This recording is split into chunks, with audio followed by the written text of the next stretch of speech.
Tim Kirby Russia hot takes live from the Bering Strait edition. Vladivostok could become the new Moscow, and maybe it should. Now, guys, Russia has definitely done a big pivot to Asia, basically by its own plannings and dealings, but also because the West has basically forced Russia out. You haven't noticed over the last 30 years, especially, well, the last especially 10, the West has done everything to make really dealing with the business, doing anything, any sort of partnership or cooperation or work has become just a complete pain. And right now with the sanctions, essentially Russia has no choice but to look sort of south and east. And so it is. But the thing is that we have to realize is that Russia, at least with its population center, still is very much stuck way closer to Europe. The overwhelming majority of people in Russia live in sort of that westernmost third, and Russia's real titan megacity for now is Moscow, right? St. Petersburg is pretty darn big, but Moscow is really that giant ultra megacity where the capital is. But the problem is that makes it a little bit hard to do business in Asia, and I think that with all the developments that have been happening around Vladivostok, there might be a political will to, if not move the capital all the way out there, but to try to turn Vladivostok at least into Moscow number 2. Now, if you remember back, this was, I think, like a year and a half or 2 years ago, right before there were the state Duma elections. Defense Minister Shoigu came out and he gave some sort of speech, which I believe he said that he wanted to build 5 new cities in Siberia and move the capital away from Moscow to somewhere in the middle of the country. Now, why do this? I think in Russia, the government, since there's so much government media, on occasion, I think they do their own sort of market research. And it was a good time for this very notable figure, who's very popular, very positive views on him, just throw out this sort of crazy idea and see if people go for it. And the reaction of the population was, okay, that sounds pretty good. Because generally a lot of the stuff that's built now, although the Soviets built a lot of cities and a lot of stuff, you know, things that are built now are just kind of nicer.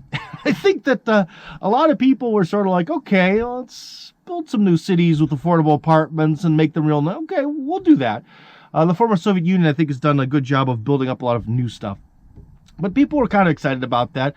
The sort of punditry world was sort of like, yeah, it does kind of make sense to move the capital more to the east. Because if our main interactions are going to be with, like, China and Indonesia and Malaysia and India, hopefully when things get better, there will be more interaction with South Korea and Japan. Then if that's where the future is, then that's where we got to be, baby. Well, I mean, that's why Peter I moved the capital from Moscow to St. Petersburg in the first place, because he wanted to have that connection to the West that he was so obsessed with. So now it definitely makes sense to kind of move in a different direction. But one thing I can also tell you, someone who's been to Vladivostok now twice, is that Vladivostok has gotten really built up. And this may actually sort of connect into what I'm saying, is that maybe the Russian government is actually considering this idea themselves, because the roads are very nice. Well, overall, the federal highways around Russia have really exploded. But around Vladivostok, they are particularly nice.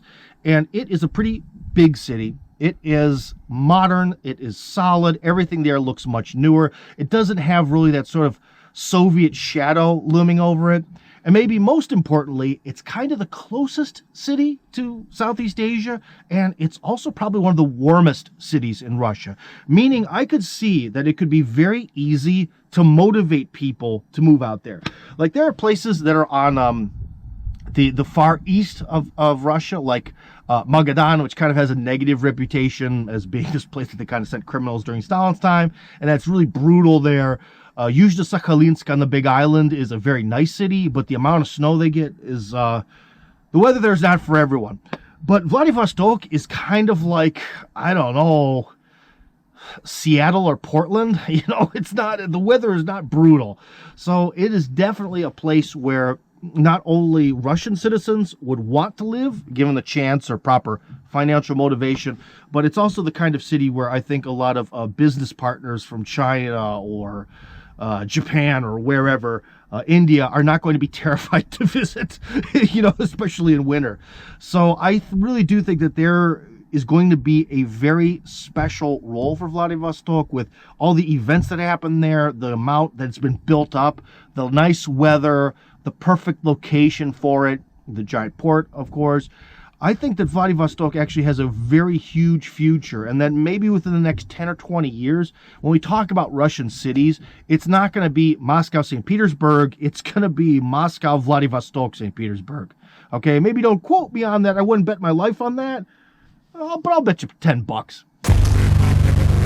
So anyways, guys, if you enjoyed this video and you like the opinions coming out of my big fat mouth, then join up on my Telegram channel. That's Tim Kirby Hardcore on Telegram. Link, of course, in the description.